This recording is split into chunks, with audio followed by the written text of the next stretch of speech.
السلام علیکم، آن نیوز کے ساتھ میں ہوں صبا کامران۔ خبر شامل کرتے ہیں کراچی سے شہری کو غیر قانونی حراست میں رکھنے کا معاملہ۔ جوڈیشل مجسٹریٹ مظہر علی بلوچ کا بلوچ کالونی تھانے پر چھاپا۔ گزشتہ 2 روز سے غیر قانونی حراست میں رکھے ہوئے نوجوان عابد کو بازیاب کروا لیا۔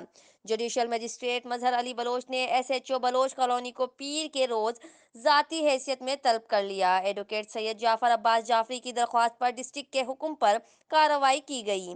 محمد عابد کو بغیر کسی جرم کے حراست میں رکھا گیا۔ ایڈوکیٹ سید جعفر عباس جعفری بغیر کسی مقدمے اور روز نامچہ انٹری کے کسی شہری کو حراست میں رکھنا غیر قانونی ہے۔